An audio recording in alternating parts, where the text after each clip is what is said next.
You know, I never thought a quiet piece of land could turn into a war zone, but here I am, telling you about the time a nosy HOA lady named Linda Hargrove tried to bully me and my Bison ranch and got more than she bargained for when my bulls decided her shiny SUV was a toy. I'm Jack Ramsey, retired Marine, 55 years old, and all I wanted after 30 years of service was a slice of peace on my 80 acres in Dusty Hollow, Montana, a rugged patch just outside the grip of the Crestview Pines HOA. But peace, it turns out, is a fragile thing when someone with a clipboard and a grudge decides you're the problem. It all started on a dusty afternoon in June. I was out mending a fence post, sweat dripping into my eyes, the low rumble of my 18 Bison big, proud beasts I'd raised from a small herd echoing across the field. I'd bought this land with every penny of my savings, a place where the only rules were the ones nature wrote, far from the manicured lawns and petty politics of Crestview Pines. My ranch sat just beyond their jurisdiction, a fact I'd double-checked with the county recorder before signing the deed. But that didn't stop Linda, the HOA president, from rolling up in her pearl-white SUV, heels clicking on my gravel drive like she was storming a boardroom. "Mr. Ramsey," she says, voice sharp as a tack, clutching a pastel blue binder, "your fence is an eyesore, and those animals, they're a danger to our community." I straightened up, wiped my brow, and looked her dead in the eye. "Ma'am, this is private land. You got no say here." She smirked, that tight-lipped, I know better smirk, and said, "Well, you're close enough to our entrance, and appearances matter." I pointed to the horizon, where my bulls grazed, calm but watchful. "Those are Bison, Linda. They're mine, and they're staying." She didn't like that. Not one bit. She spun around, muttering about standards and reports, and peeled out, leaving a cloud of dust and a bad feeling in my gut. Over the next few weeks, it was like a slow-burning fuse. Letters started showing up in my mailbox, official-looking nonsense about non-compliant fencing and livestock hazards. One even claimed my barn, built a decade before Crestview Pines existed, was an unauthorized structure. I took the stack to my lawyer, Tom Carver, a wiry guy who'd rather wrestle paperwork than a rattlesnake. "Jack," he said, grinning, "they've got nothing. Your land's exempt, no deed restrictions, no HOA reach. But they're not going to stop." And they didn't. I caught a drone buzzing over my pasture one night, saw trash dumped along my fence, and found my water line tampered with just enough to cost me a day's work. Couldn't prove it was Linda, but I knew her game. Intimidation, plain and simple. Then came a neighborhood meeting. I wasn't invited, but Sarah Boone, a neighbor who raised bees and minded her own business, stopped by with a jar of honey and a warning. "Jack, Linda's got the board whipped up. She showed slides of your ranch, called it a public hazard, said your Bison could trample kids or tank property values. She's planning something big." I leaned against my workbench, jaw tight. "Let her try," I said. "I've dealt with worse than HOA tyrants." But Sarah's eyes were worried. She mentioned handling the animals directly. "Be careful." That night, I upgraded my security, new keypad on the gate, motion-activated cameras, extra wire around the pastures.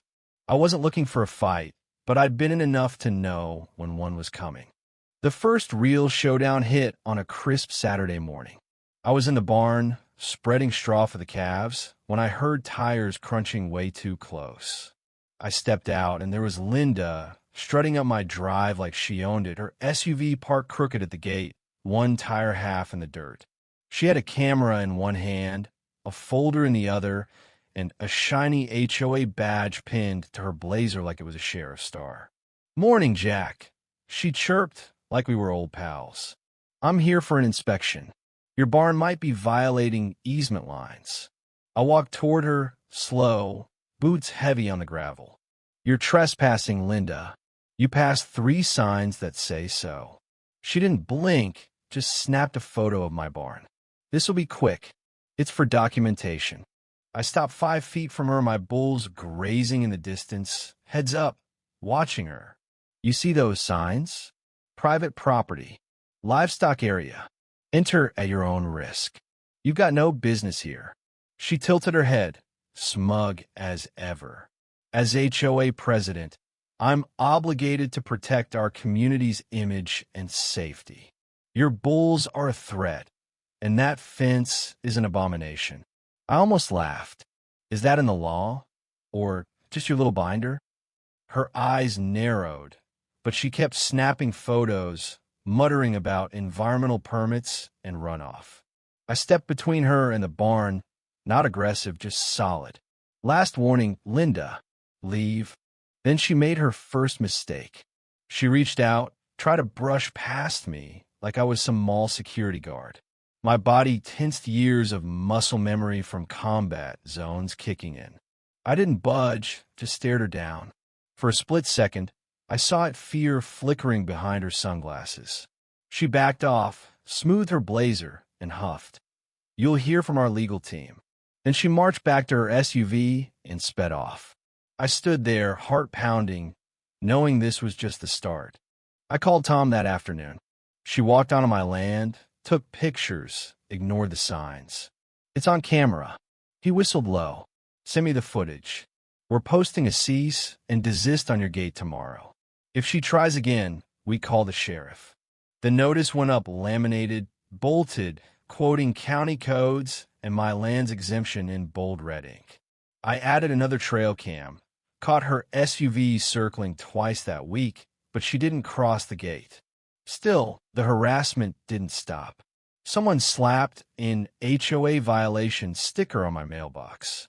Flyers went up in Crestview Pines with a blurry shot of my bulls, captioned, "Dangerous animals next to our homes." Linda was painting me as the villain, the outsider who didn't belong. Then came the day she went too far.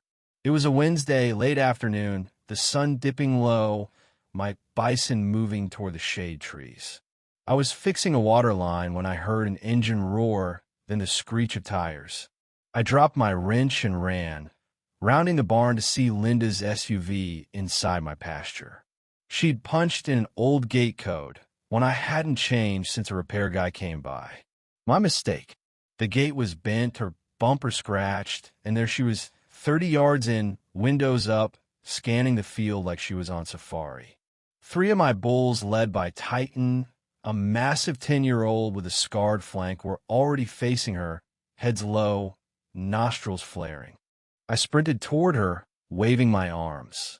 "Back up, Linda! Back up!" She didn't hear me or didn't care.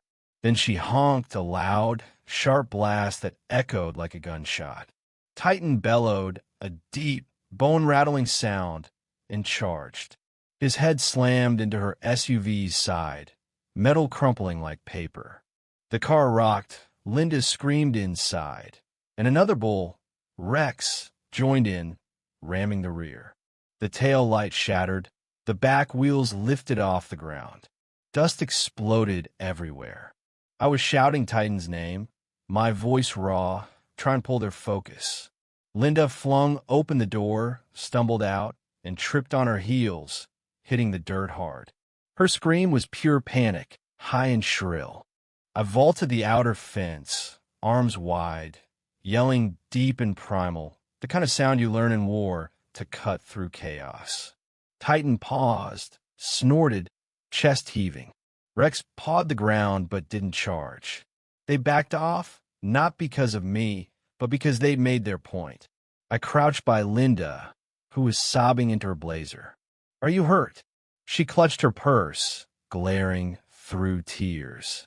"Your monsters tried to kill me." I kept my voice cold. "There are animals on my land. You drove in here, ignored the signs.